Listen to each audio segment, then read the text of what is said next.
اول محرم 1235 هجری قمری برابر 20 اکتبر 1819 میلادی. سید علی محمد شیرازی ملقب به باب در منزل آقا میرزا علی عموی مادرشان در شهر شیراز متولد می گردد. 1242 هجری قمری شیخ احمد احصایی مؤسس شیخیه که چندی بود مریدانش را برای ظهور موعود اسلام آماده می کرد در می گذرد.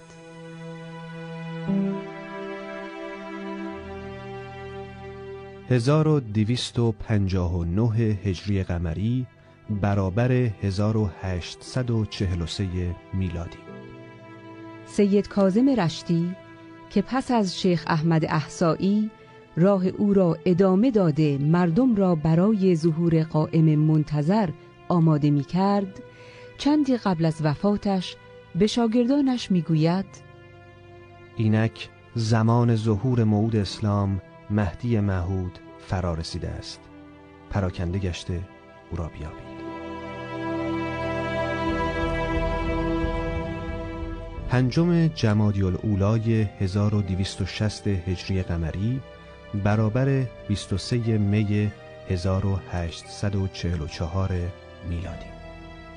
در بالاخانه منزلی در محله شمشیرگرها در شهر شیراز، جوانی 25 ساله به نام سید علی محمد شیرازی که بعدها ملقب به باب گشت، خطاب به ملا حسین بشرویه‌ای که در جستجوی موعود اسلام به شیراز آمده بود این گونه فرمود: بدان که موعود اسلام منم. «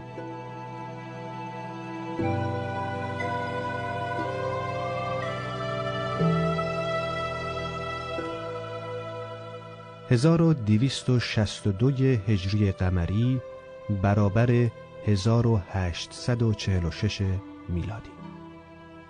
چندی است که حضرت باب پس از ورود به اصفهان در خانه معتمدالدوله حاکم آن شهر ساکن شدند.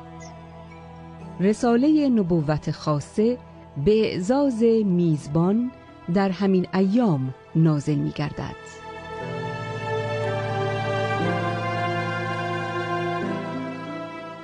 1262 هجری قمری برابر 1846 میلادی.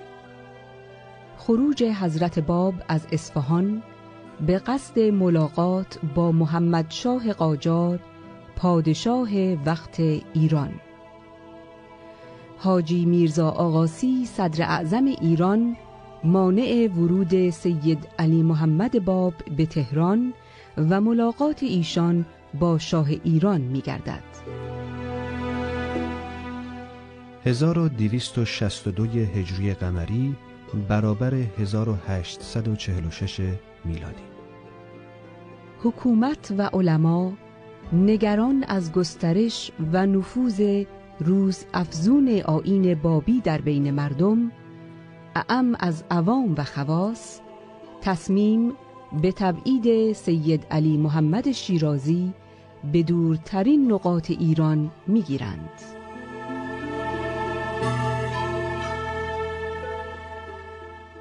1263 هجری قمری برابر 1847 میلادی. حبس حضرت باب در قلعه ماکو در آذربایجان و نزول کتاب بیان ام الکتاب دیانت بابی در همین ایام. 1264 هجری قمری برابر 1848 میلادی. ورود حضرت باب به تبریز و محاکمه ایشان در حضور ولیعهد وقت ایران ناصرالدین میرزا و علمای شیعه. حضرت باب در این مجلس به صراحت ادعا می نمایند که قائم منتظر و موعود اسلام می باشند.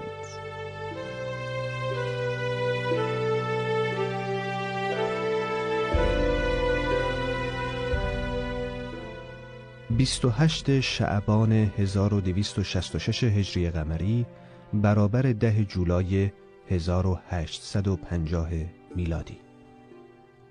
شهادت سید علی محمد باب قائم منتظر. ایشان به همراه مرید و انیسشان سید محمد علی زنوزی در سربازخانه شهر تبریز تیرباران گشتند. این دو بدن در اثر بارش تیر در هم آمیختند. اکنون با گذشت حدود 160 سال از آن واقعه غم‌انگیز، آرامگاه حضرت باب به عنوان قلب روحانی مجموعه مؤسسات بین المللی بهایی بر فراز کوه کرمل در شهر حیفا چون ستاره‌ای می درخشد.